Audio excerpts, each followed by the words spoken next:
Hey guys, GHZD here, back with another video. Today I'm going to be doing one of my most in-depth tutorial guides ever, and you guessed it, it's the Shatters.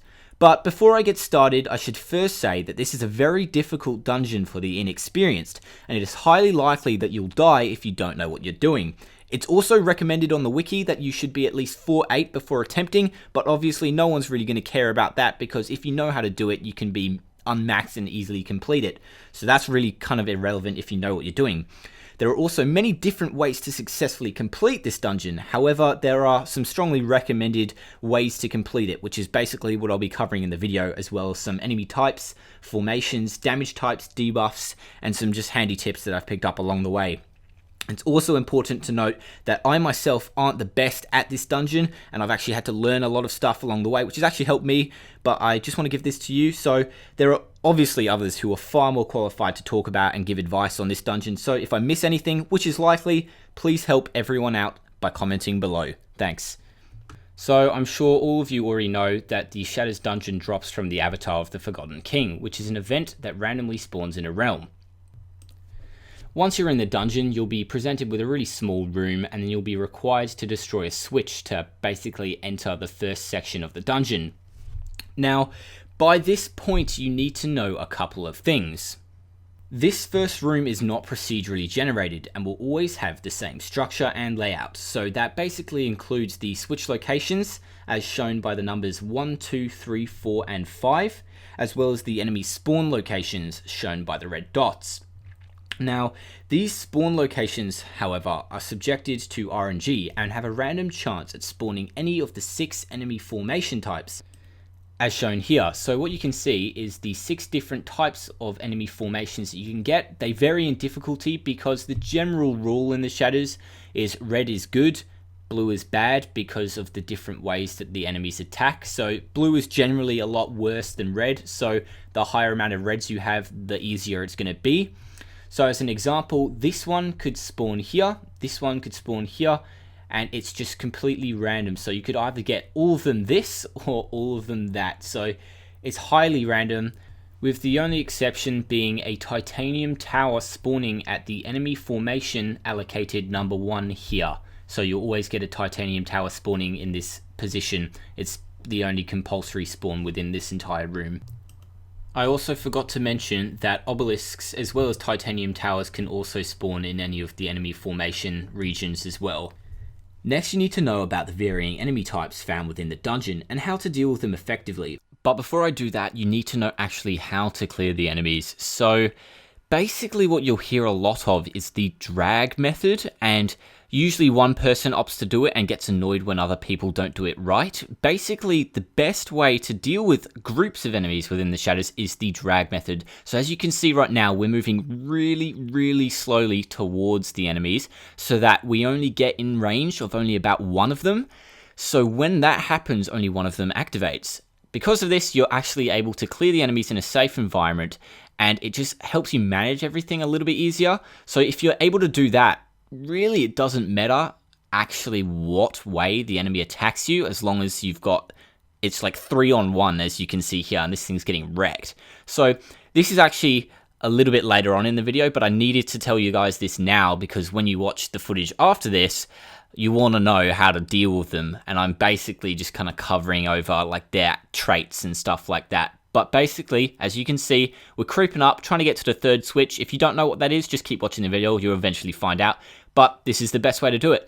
We use the wall actually to allow us to move a little bit slower than you normally would be, if you can kind of understand that concept, but it's not necessary. As long as you drag one at a time, it doesn't matter how many enemies there are, it's super easy. So if you get that down pat, pretty much, in fact, if everyone in the group has that down pat, the rest of the Shatters will be absolutely a breeze, like no doubt whatsoever. So keep that in mind when you're doing a Shatters, and now I'll continue on with the video.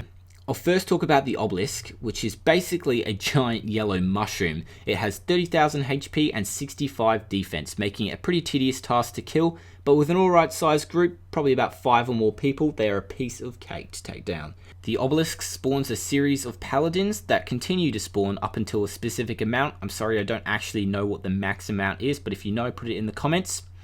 These paladins are basically these grey looking knight things that have 10,000 HP and also 65 defense.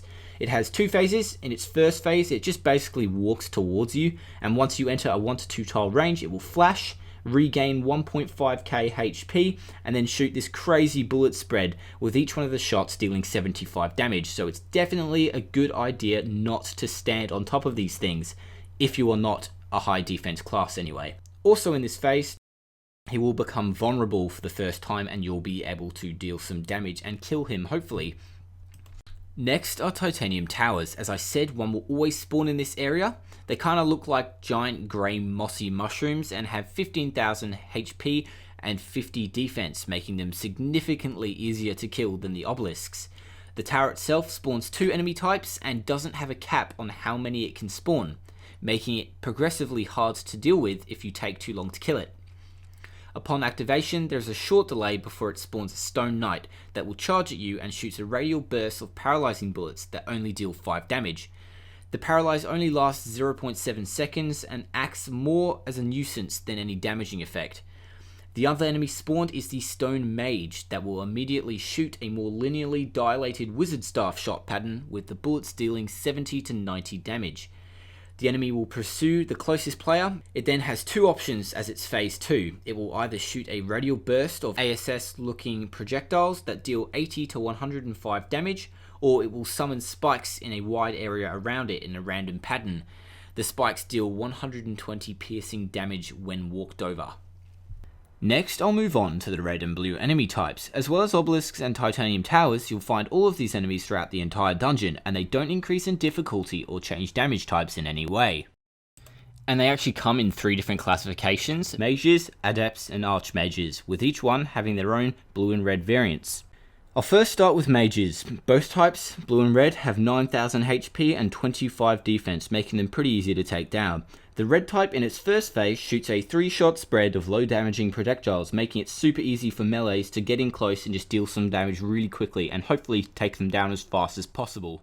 After a specific amount of time, it will then flash and then go into its second phase, where it will sporadically move around in a random direction and shoot these 100 to 130 damaging fireball things that will unstable and quiet you for 3 seconds, so be very careful of that. So it's recommended you take them down before this phase, because they can be a pain in the ass to take down when they enter the second phase. The blue types, however, are a little bit different. In its first phase, it'll chase you slowly and shoot waves of lazy moving boomerangs that deal 130 damage and slow you for 2 seconds, as well as also giving you the debuff darkness for another 2 seconds. It should die pretty quickly if you just back off slowly and just fire at it. Its second phase, however, is quite a lot deadlier and can kill you very quickly. At this point, it's not recommended that you stand anywhere close to it. The blue mage will then summon an ice sphere and will eventually throw it at you, and if you sit on it, it's pretty much a guaranteed insta-death, but if you paralyze it, the threat is pretty much lowered to nothing. So take him down as fast as possible, avoid the second phase, and you should be good to go. Next we have adepts. Both the blue and red types have 10,000 HP and 25 defense.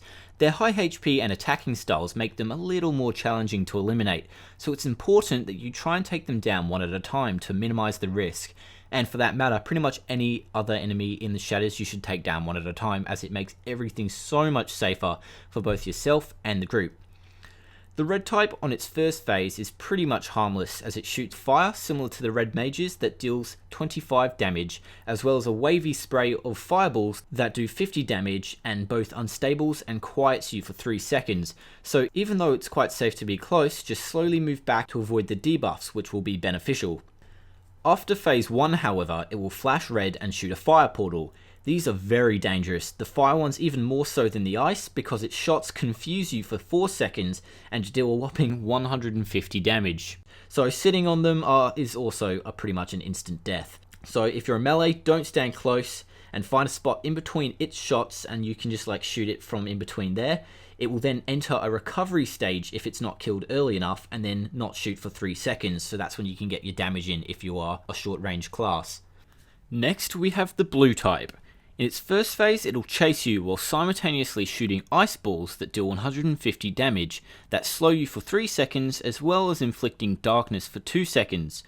The Ice Adept also shoots high-speed purple shurikens at you that deal only a small 50 damage but confuse you for 3 seconds, so as a word of warning, be very careful of these as you can end up running right into his high damaging shotguns. In its phase 2, it basically just shoots an ice portal, which is exactly the same as the fire portal. It shoots exactly the same kind of bullet pattern and deals 150 damage. But its bullets only slow you, which is a lot safer than the Confuse, as you don't accidentally try and back away and then run directly into it. It's also important to note that when either a fire or ice portal has existed for 60 seconds, it will self-destruct and then shoot an omnidirectional wave of 150 damage shots, so just be aware of that. And now, last but not least, are Archmages. These suckers, in my opinion, are probably the most annoying out of all of the red and blue enemy types. Both red and blue types have 12,000 HP as well as 45 defense, making them very tedious to kill. The red type has 2 phases. In its first phase, he'll pretty much pursue the closest player until it's within a distance of 5 to 6 tiles. It'll then stop moving by this point and then begin spraying fire missiles in a set direction, which then allows you to get close as they don't actually change depending on where the player's location is. After a while, however, he'll enter phase 2 and spawn a large amount of firebombs in a direction around him.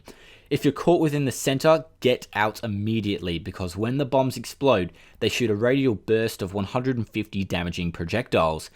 And if you're caught in the center, you're going to get hit by at least 1 shot from each one of those bombs he spawns, because the bullets travel for a distance of 3 tiles, and they'll instantly kill any non-melee class, so just stay back and wait for it to cycle back into its phase 1 before you can deal damage again. Next is the blue type, easily the single most annoying enemy in the entire Shatters. In its first phase, he'll chase you until a distance of 7 to 8 tiles is reached. If you move any closer, it'll then reposition itself to maintain the distance.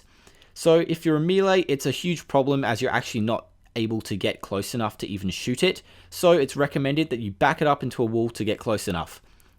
In this first phase, he is actually very harmless, as he only shoots a radial burst of ice balls that only do 50 base damage, whilst also inflicting the debuffs Slowed, Sick, and Darkness for 3 seconds.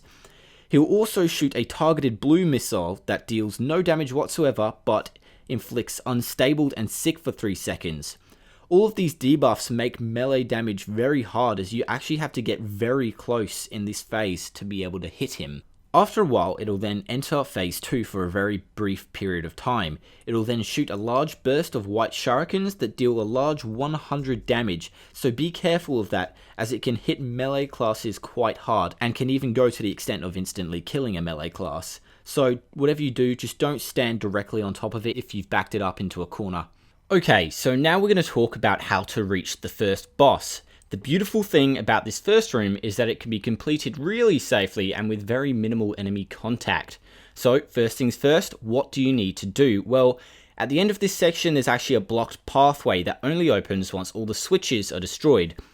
These switches have an insane amount of defense, so utilizing any armor breaking ability is useful. So that's like Crystal Wands, Pierce Spells, and Ogma, etc. It makes the process a lot quicker. The first switch is located to the left of the entranceway. You only need 1 person for this one, as it's pretty damn safe because you don't actually have to come in contact with any enemy. But like any other route in this entire first room, it's imperative that you wall hug so as not to activate any enemies that will spawn in this position here. So what you really don't want to do is you just don't want to run straight forward, because if you do that, you'll go right into the first enemy spawn region, activate literally all of them, and then they'll follow you backwards when you realize you've ballsed up, and then you'll pretty much screw the entire Shatters up, because people will panic, they'll nexus, they'll activate more enemies, and it just completely gets blown way out of proportion really quickly. So after the first switch has been destroyed, just backtrack to the way you came and then head off to the right. Usually if you're in a group, this next switch is already destroyed before you get there, but if it's not, it's always best to take down the titanium tower first, or get at least half of your group to take down the titanium tower and the other to take down the switch, so it makes it a little bit quicker. To take down titanium towers, all you got to do is just stand next to it. You'll get used to this optimum distance at which you need to actually stand with practice, but when the enemies spawn, if you're in the right spot, all of their shots will completely bypass you, making it pretty easy to focus fire on the tower itself. After the second switch is down, head onwards, but stick right next to the tree line. Continue upwards until you see the next switch, but from your position it will be blocked, so if you have range classes, position them so that you can shoot right through the hole in the wall. Or you can alternately use spell bombs that hit from the other side of the wall. The pierce spell is actually really good at doing this as it shots armor pierce. Also be aware of trying not to activate any enemies. Every single enemy in the Shatters only activates based on player distance, so you can actually shoot the enemies, but if they haven't been activated, nothing will happen. So that's also something to note, so don't be concerned if you think your spell bomb will activate nearby enemies. Now that the third switch is destroyed, continue upwards until you reach the fourth switch. Now, with this switch, the ease at which you can destroy it is completely determined by the types of enemies that have spawned here. You'll most likely have to clear a couple, so just do that as a group, take them one at a time, it'll be pretty easy. Now, realistically, this will not go as planned if you're in a group anyway, so be prepared for the worst is probably the best advice I can give. To go about killing these last two switches, it's actually best that you skip this one entirely and then move on to the next switch. This way, when this switch is dead, you can actually clear over and then attack the switch that you skipped from above. This way you get a better vantage point on the enemies and you have a lot more space to just deal with them effectively. So I have some footage here of me actually doing what I just described. I skipped that switch because I let the other people do it, and this is the switch that I told you to skip. I move up. Some group members actually stay back and accidentally activated a mage, but that's no big deal. One person stayed behind so it didn't come up and attack us whilst we were doing the switch. As you can see, I started luring down the enemies so that we could kill them. The rest of the group eventually come up to where I am. As you can see, Melon just came up there, and we start killing off the enemies in the spawn region that spawns just above this switch. Once you clear that, you can actually use the walls that have like in a kind of rectangle shape. You can use them to kind of block the enemies from being able to get you. They won't be able to go through a one tile wall, so you can use that to your advantage and keep them locked out. Unfortunately, someone actually went around and dragged them to the side, but it's no big deal because you can just stay within this thing and just kill them, I guess. Just be careful with the portals because they can catch you off guard at some points. We've actually got a wizard taking health off the switch at the moment, so that was no big deal. I could just run in and just finish it off. But normally, you would clear off the rest of the enemies here. I was lucky enough to just not have too much health on the switch, so I just ran in quickly. Freaked out when I saw the mage because it spawned the ice sphere. And then, yeah, we got it, and then you're ready to go fight the boss. Pretty easy. By this point, hopefully your group has made it this far. Having a collectively high DPS for this fight is actually recommended, as it's arguably one of the hardest out of the 3 bosses to solo. To start the fight, you've only got to get one person to walk up and then shoot the boss at least once, located at the end of the room. The pathway that you came from will then begin to close to prevent you from leaving, which is a little bit intimidating, but don't be too scared about that. You'll then notice that there are 2 obelisks and 4 titanium towers positioned evenly around the room. The titanium towers and obelisks will create a grid-like structure of 250 damaging white projectiles, so do not touch them. They do huge amounts of damage and can instantly kill maxed characters really easily. It's happened to me a lot, so just take my warning here. Try and avoid them. So to do that, what you need to do is actually stand diagonally relative to any of the titanium towers or obelisks. Never stand vertically above them or horizontally next to them, otherwise you will face the wrath of the white bullets. What you need to do is basically destroy all of them before you can begin damaging the sentinel. To do this, it's actually recommended that you start with the tower at the bottom left of the boss fighting room. Because of the time periods that the towers become vulnerable and invulnerable, the most time-effective way to go about doing this is after the first tower is dead, skip the next one and then move up to the left obelisk. If you have enough DPS, it then should die first try. If not, no biggie, then just head back down to where that last tower was that you skipped and kill that. Once that one is dead, then just head back and then finish off the obelisk if you didn't already kill it. But if you did kill the obelisk straight away, do the same thing, head back down and kill the skip tower. But once you kill it, you can then move up to the right obelisk and then kill that one without wasting too much time. It's important to note that if you didn't kill the left obelisk first try, this won't work, because by the time you finish off the obelisk, the right one will become invulnerable before you kill it. So if this is the case, repeat what you did on the left side, but on the right side. So just apply what I told you for the left side to the right side and you should be good. If you did kill the right obelisk, head down and start with the bottom right corner. Just a general rule, I guess. Take this one down and then move on to the next one, and then once that one's dead, you're pretty much good to go. As a word of warning, try not to activate any of the other titanium towers. I'm not too sure how you activate them. I'm pretty sure you just have to shoot them or be close to them for long enough. So just don't stray from the group and go to the other side. Otherwise, you'll end up overspawning the enemies and it can get quite out of control quite quickly. So stick to your group. It's a lot safer, time effective, and you'll have a less likely chance of dying or at least nexusing from the first boss because you want to make it to the third boss, which is the ultimate goal. So I managed to get some footage here, which was basically us doing them in the correct order. As you can see, we took out the first tower there. Be careful of this tower because some people can actually drag enemies from the main room beforehand into this room, so just be aware of that. So we did the first tower, and then we killed the obelisk. It didn't show on the screen because it got killed too quickly. And then we moved back down to the skipped one. Then we move on to the next obelisk to take that down. These ones will go pretty quickly, but then you've just got to wait for the towers to activate again, which can be a little bit boring, but they will activate eventually. Just be careful of the white bullets, especially the one directly above me there. As you can see, it's like a stacked two of them. If you stand on that, you're an insta-death. I've actually got a death recorded from sitting or at least touching that thing. It's ridiculous how quickly you die. But as you can see, going on to the final tower now, and it should die very quickly once it activates. So, as you can see, everyone then runs to the left side of the sentinel. If you wall hug here, only one of his shots can actually have the chance to hit you. So just get a melee to stand out close and tank that one shot to protect the group. I'm pretty sure everyone already knows that, but whatever you do, don't stand too close to the sentinel, as the blue shots that he shoots will confuse, slow, and unstable you for 3 seconds. So you might not want to get hit and then accidentally walk straight into him and instantly die because you get confused. Just stick to your group and you should be good.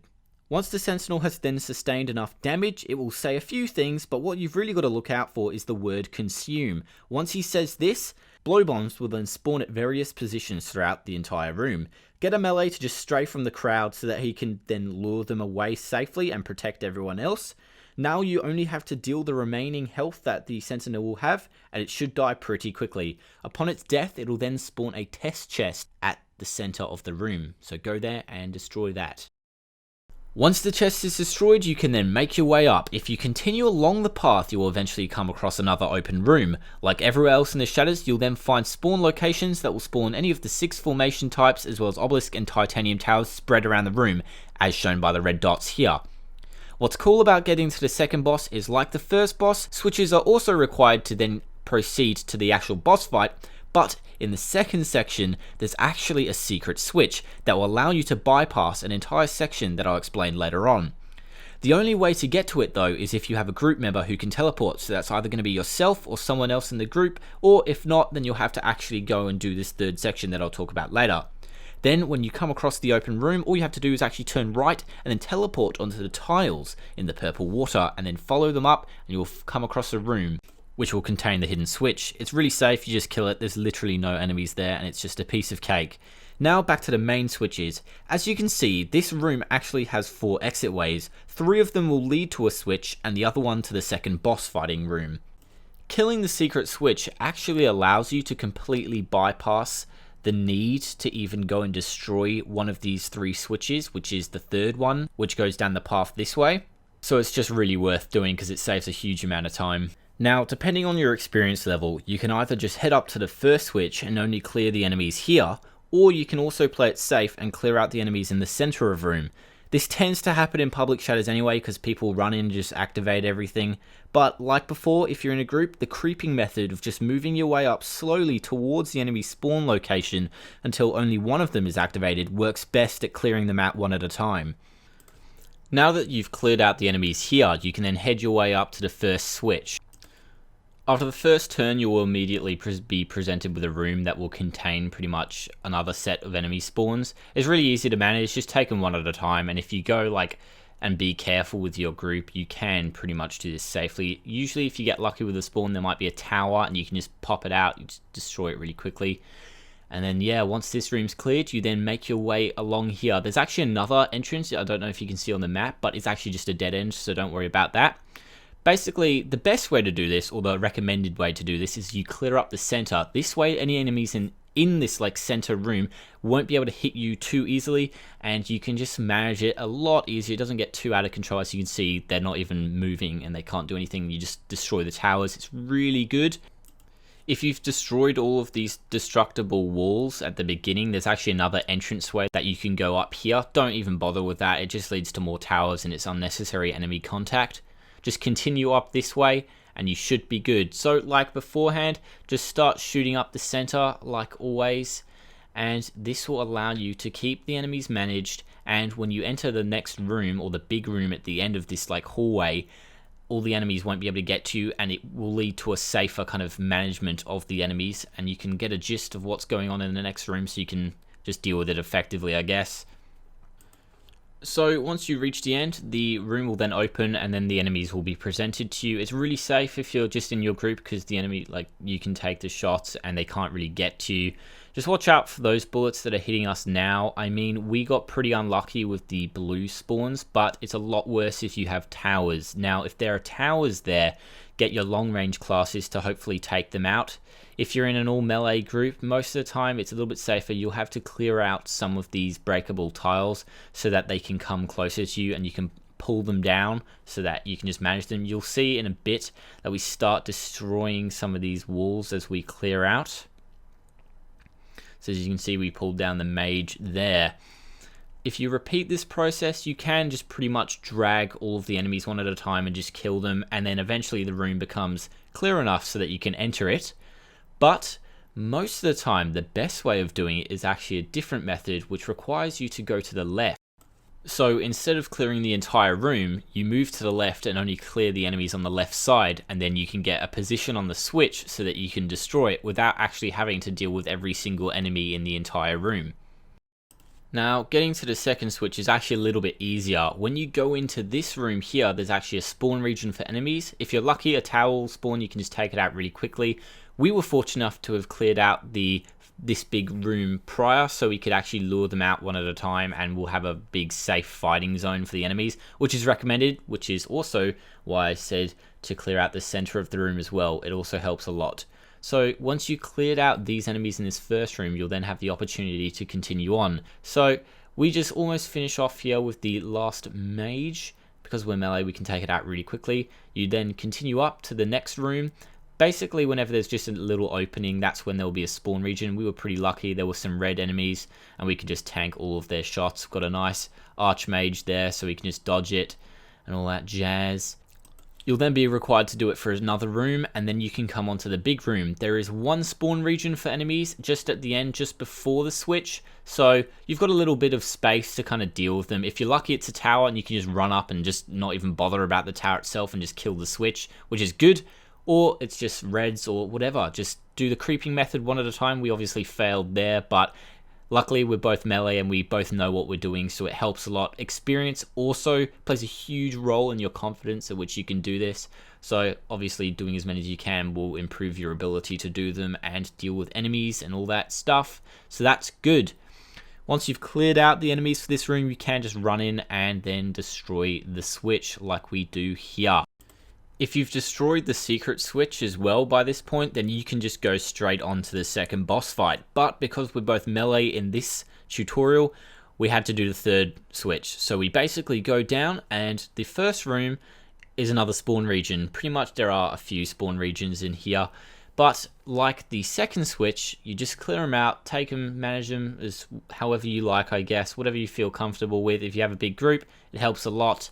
And then when you've destroyed all of the enemies in that first room, you can then proceed. So as you can see, we're going up here or down based on the orientation, doesn't really matter. There's a little spawn region here with a couple of enemies in the bend of the room, as you can see. Nothing too major. I mean, it's a small room, not too many enemies. A larger group would just vaporize those guys, so it's all good. But because we're melee, we tanked it anyway, so it's all good. I've said all good like 3 times now. And then you come across the colossal room. Now this is a little bit intimidating, which is also why a lot of people kind of opt out of it and do the secret room anyway. But if you're unlucky and don't have any teleporting character, you're forced into doing this.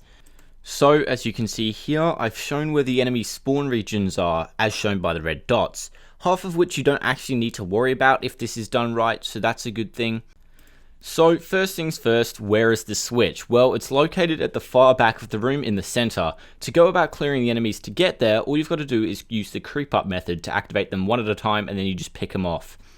The two spawn regions at the front here are your first priority. Focus on the first one here, and once you have cleared the first set, get your group to then focus on the next, and try not to run towards the center of the room because you'll activate a lot of the enemies at once and it just gets overwhelmed and you won't be able to do it.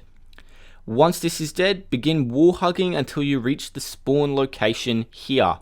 Begin slowly clearing without going down and activating these guys, because that will just make it a little bit more hectic. Now, the next step is dependent on the enemies that spawn here.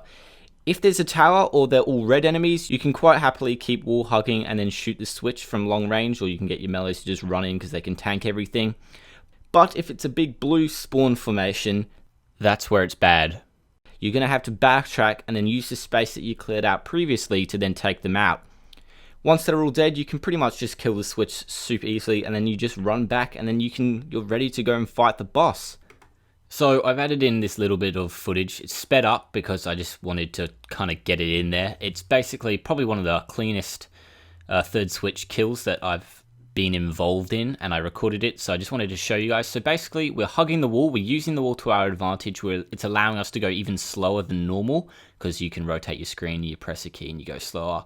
It's hard to explain, but if you know what I mean, you know what I mean. But you creep up along the wall, and you just pick one enemy at a time, and sometimes another one spawns in just because it can, but as you can see, we're just taking our time clearing out. We're being very cautious here because that spawn region can activate, which is why I told you to kill them if there's big blue ones. And then, yeah, that's it. You don't even need to kill any of the enemies, and it's perfect. Now all you have to do is wait for the bridge to open. Now, unlike the first boss, both the second and third bosses can actually be buffed. This basically means that during the boss fight, it will become significantly harder if you allow them to actually enter their rage phases. For the Twilight Archmage, avoiding its rage phase is purely determined by your group's DPS, which I'll explain later, so don't worry about that for now. So to start off with, you must actually first clear out the 4 Archmages within the room. There are 2 fire and 2 ice ones, so just be aware of that, it's not really significant.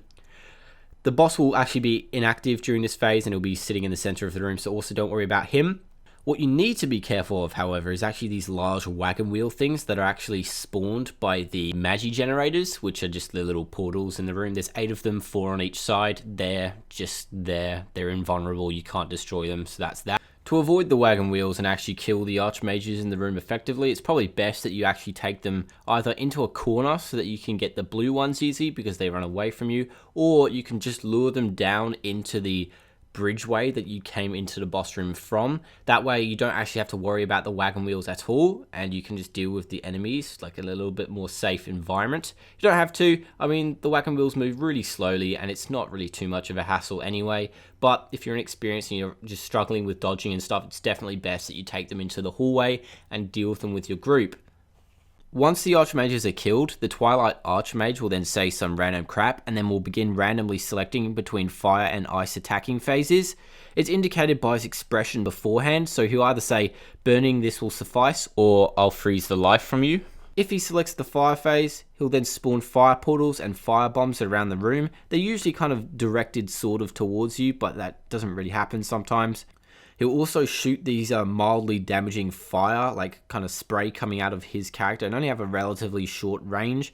Knights and Jugged Warriors can actually get really close to deal damage because they don't actually deal too much damage for high defense classes. Your first priority, however, is actually to destroy the fire portals as they confuse you, and that's like a little bit of an obvious thing. And then after a while, he'll stop shooting and then allow you to get close and deal a lot of damage.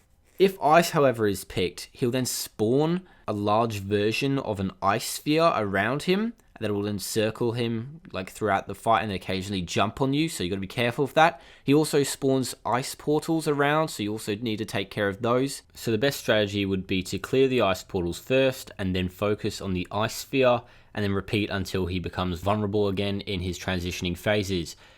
Once you deal enough damage, he'll then enter his second last phase and begin spawning phoenixes. There are 2 types, the Blizzard Phoenix and the Fire Phoenix, with each one having like a kind of different attacking style. Basically what happens is the blue phoenix is the center one. So basically what happens is the fire phoenix will then start circling the ice phoenix, and then the ice phoenix will start going towards you. They can be slowed and they can be stasis, but they can't be paralyzed. So having a mystic can actually help, because if you stasis the blue one, the fire one will then just circle and you can deal damage. Whatever you do not want to get yourself into a corner. To really take advantage of the space that you use, you want to kind of give yourself enough room behind you so that you can back out and then quickly run to the side if you need to run around the phoenix. What you don't want to do, however, is lure the phoenix to a point where you don't have enough space to run to the side to get away from his shots. So mainly just stay in the center-ish or center outside, if that makes any sense. I guess you'll see in my footage here what I do. You can take some shots. The fire ones won't confuse you like the fire portals normally do, so that's good anyway. They only do about 100 damage on average, I guess, on all of the classes. And when you kill the fire phoenix, then you can focus on the ice phoenix, which will then only become vulnerable when it kind of stops and then shoots a radial spray of bullets, and that's when you can kill him. Once they're dead, the Twilight Archmage will then go into his final phase. Now this phase is where the rage can come from.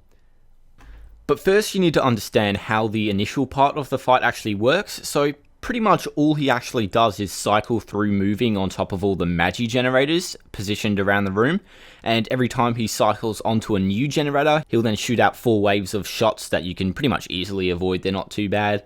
However, if you do not succeed in killing him before all the magi generators are inevitably destroyed, he'll then enter the rage phase, and oh my god, do you not want it to go into this phase. It is definitely something you want to avoid, and it is really hard to deal with. But at the end of the day, most of the time you do actually have enough DPS, and as you can see, I'm just with another warrior here, and we still managed to kill it relatively quickly. It didn't even go onto the left side, so we were completely fine. So because this wouldn't actually be a very good tutorial video if I didn't tell you how to do the rage phase of this boss, I have opted to do it. So basically, because it's actually really hard to get it to rage, I actually deliberately buffed it. So we destroyed the magi generators so that it couldn't TP to any of them, or at least move towards them. So it literally got force pushed into its rage phase. So when we actually managed to get it here to move around, it then goes completely bonkers. So we kill it there, and oh my lord. So it basically just darts around the room. It fires fire portals. I think it's about 4 of them around the room, and it summons these 2 ice spheres. Basically, what you want to do is you want to find a corner so that you can destroy the fire portals and it'll be safe. That way, the enemy or the Twilight Archmage actually doesn't have any means of attacking you. It itself will not shoot you at all in this phase. It just summons fire portals and ice spheres. If you can kill the fire portals, you can kill the boss. Basically, you cycle through a phase of destroying fire portals and then just attacking the boss. Be careful of the ice spheres, but they will die with time, and if there's a multi or whatever, that will clear those. But if you're just by yourself, it's a little bit more tedious, but it is possible. But at the end of the day, it's very unlikely that you'll actually have to deal with it, because usually the group has sufficient DPS. It's very, very unlikely that it'll happen, but if it does, that's the best advice I can give you. Pray that you don't die. Or you can alternately Nexus and actually save your life. That's also an option. By this point, hopefully you've killed the Twilight Archmage, and now it is time to go on to the third boss. So getting to the third boss isn't actually particularly complicated. It's more tedious if anything. So as you can see, it's just basically a long path up to the end, which is actually the boss fighting arena. And the only problem here is the sheer amount of spawn regions, as you can see indicated by the red dots.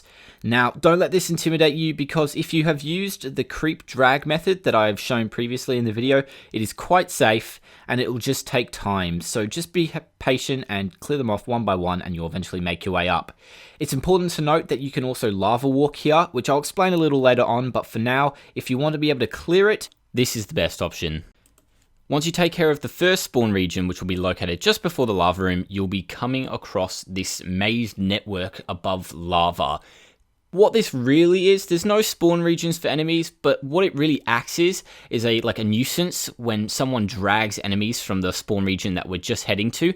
If you drag a bunch of enemies, you're forced to go down to obviously avoid the bullets, and then you'll hit the maze network. Now, if you're not paying attention, you're going to run straight into lava and die, so it sucks. Basically, the best way to like keep yourself safe is to monitor on the map what kind of spawn region has occurred just at the bend of this room. Once you clear that, or at least know what you're dealing with, then you can kind of like set yourself up for, okay, someone is definitely going to drag, let's back out now so that we don't risk having to go through the lava and deal with enemies at the same time. Definitely not a good thing. If it's a tower that spawns at this bend, that's perfect. You don't even need to worry because you can just take care of it. Nothing will follow you, well, unless you overspawn enemies. But yeah, it basically acts as a nuisance. Don't need to worry about that. And then just use the creep drag method like we're doing right now, and you will get to the boss fighting arena. So definitely, I can't enforce this enough how well the creep drag method works. As you can see, we are completely just wrecking. Even though we're not going fast, we are doing it effectively, safely, and it's most likely going to end up being the most time-conserving way. And that, in my books, is a win-win-win. So now all you got to do is just repeat it until you just get to the end. It's really as simple as that.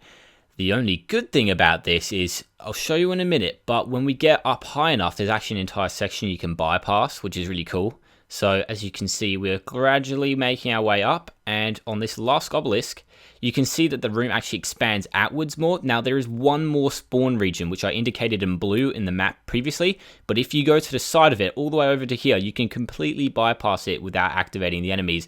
Sometimes one will drag, but that's manageable, and then you are ready to start fighting the boss. Now, lava walking is a little bit different. It allows you to actually bypass literally every single one of the spawn regions, but it requires you to have healing classes. So what you do is you actually get in a group and you literally just walk through the lava. You want to hug the walls to the edge of the map, basically, so as not to activate any enemies in the spawn regions themselves. It's important to note that this method will not work if someone has already rushed to the boss itself and activated all of the enemies, because then they'll track the player, but if they're not activated, they won't track you.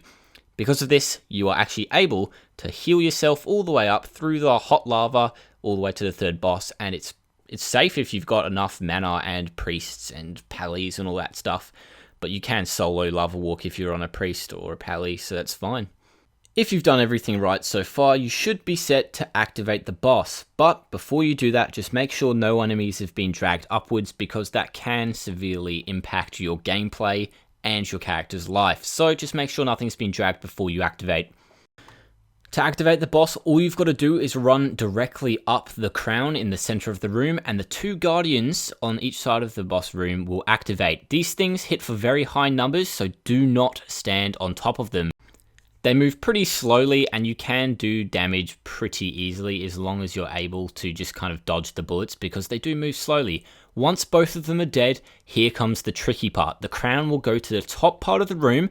Most of the time you'll see your group go to that corner where you can see my two group members going, and then one person will stand in this corner of the room.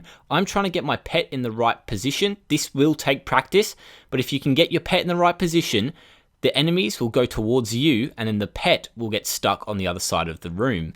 This way, if you have electric, or it's preferred that you have electric, you can then kill the crystals. Now, there are 4 crystals: red, blue, green, and yellow.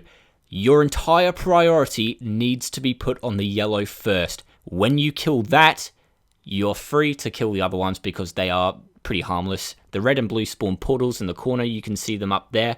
And once those are all dead, the boss will then activate, become vulnerable, and if you do damage during this vulnerable phase directly after the crystals have been killed, he will buff and go completely berserk. Do not do damage after the crystal phase, alright? Wait for him to go to the center of the room and spawn these guardians, which will circle him. As you can see, we are killing the guardians right now. These aren't too much of a hassle. They have the same kind of damage as the big guardians, but they're just a lot more of them and they're smaller. It's pretty easy to manage, as you can see. The boss will then shoot this omnidirectional wave of bullets, really slow moving, pretty easy to dodge, and then we'll say Tentacles of Wrath. Before I go any further, a couple of handy tips. Once you kill the gems, when he spawns the Guardians, as you can see those white orbs, they actually stack, so do not touch any of the white bullets that are fired just as he spawns the Guardians and then moves towards the center of the room, because you'll take a shit ton of damage basically, so just be careful. You'll be able to see if you've got shadows on because the shadow underneath the white orb will be darker. But yeah, now when he goes onto his tentacle phase, another useful tip that you can use if you have a Huntress with a C-trap is when he goes onto his tentacle phase, if you fire a paralyzed trap on top of him, he actually won't spawn the tentacles at all. And as you can see, Cycle here fired one just before he went into the phase, and he literally just stands there doing absolutely nothing, whereas normally tentacles would be spinning around him. And yeah, it can actually save a lot of people's lives if you've got a Huntress, so that's also something that you should take into account when you're going to be doing a Shatters. This is really easy to dodge. They literally move super slow. Don't worry about the little minions coming towards you. They'll literally do 7 damage if you're maxed, so they're so weak. Don't even bother about them. Just avoid the big tentacles. Then when they stop, he'll become vulnerable and you can do damage. Go back to the top. I prefer going back to the top, but you can just stand where you were and just keep circling around. But I like going to the top because then after this phase, it's beneficial to be at the top. But keep repeating this. Doesn't really matter about those Cheeto looking guys. I think they look like Cheetos, but that's all personal preference. So you move to the top, get that small period of time where you can do damage, and then hopefully when you hit enough damage, you'll walk to the back of the room. This is cool because you can stand between the green and the yellow tiles right behind him, and he won't be able to hit you at all. Don't worry about the Cheeto guys because they will not hurt you. Once he says you test the patience of the god, you basically, all you have to do is go to the bottom of the room and just sit there. Once you've sat there for long enough, he'll say, ha, ha. Make sure you look out for those exact words in the chat, because that's when he becomes vulnerable and you can go up. You can actually go up right now, but he'll shoot at you. You're actually further enough away so that he doesn't think you're there and won't shoot at you, which is why it's really safe on this phase. And is also why the crystal phase is the only hard phase. And as you can see, we're dealing damage. Whatever you do, don't run and then directly stand on top of him, because sometimes he can shoot these little bursts of bullets, and that's just like, no thanks. And then once you've killed him, the chest spawns. It's okay if you don't kill him straight away. All you got to do is just repeat that. So he'll start shooting, you just go to the back of the room and you'll be safe. Wait for him to say ha ha, go back up, keep repeating until he dies. Don't stand close to him because he shoots this massive 200 damaging shotgun as he dies, so that's just something to be wary of. Now, if I take you back to the Guardians phase, this phase will repeat itself if you don't do the required damage to transition into the Tentacle phase, but something that can happen is just as you kill the Guardians, you're able to do damage, but if you hit the required damage to transition phases just as he respawns the Guardians, you'll get a mixture of the two phases. This is absolutely ridiculous. It is crazy. It's hectic. I definitely wouldn't recommend staying in here if you're inexperienced with dodging and just tanking and cooperating with people, because it is arguably harder than the actual raged phased Avatar of the Forgotten King. So as a word of warning, I would strongly recommend nexusing if this happens, but if you've done it before and you're confident with it, just go ahead. So to do it, all you got to do is clear out the Guardians slowly.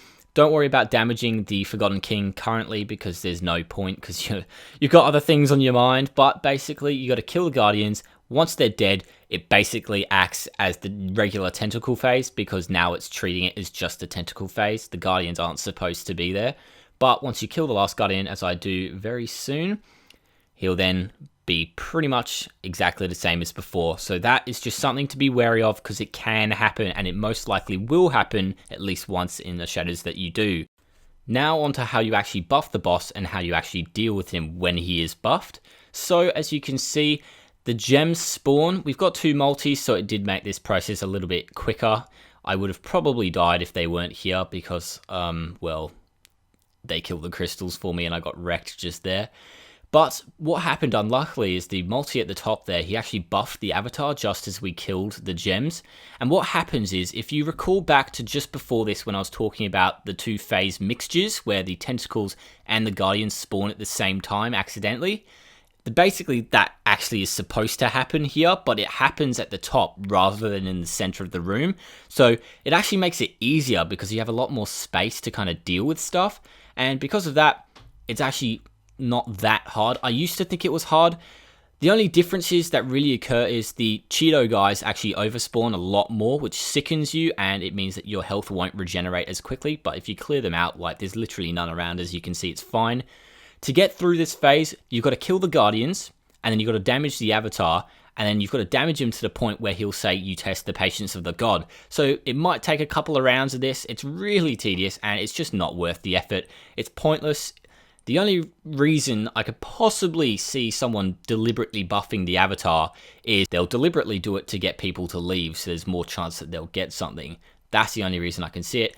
Either way, it's going to be pointless for you because it takes a lot more time, and it's a lot more risky. So I wouldn't recommend doing it, but if you had to do it, as you can see, you can now damage the Avatar once the Guardians are dead. You can't stand behind him because obviously he goes a little bit further back, so don't go behind him. And then if he says you test the patience of the god, you can then go wait at the back of the room until he says ha ha, and bam, you are done. So I think that actually wraps up my Shatters guide. If you've actually watched the entire video, I congratulate you because it is like 47 minutes long right now, and I'm sorry for making it so long. I just had to get so much footage and content into this because it's such a complex and diverse dungeon. And there's so many different ways you can do it. I just wanted to cover as much as I possibly could. If I've left stuff out, or if I've failed to explain something adequately, just comment it in the comments and help everyone out. I want this to be like a group thing. I want it to be shown to a lot of people so they know what they're doing. And yeah, so I hope you enjoyed watching the guide. I hope you learned something new. It doesn't bother me at all if you skipped, because that's the whole point of it. I wanted you to skip to specific sections. But if you enjoyed it, leave it a like, subscribe, and I'll see you guys in the next video. Peace.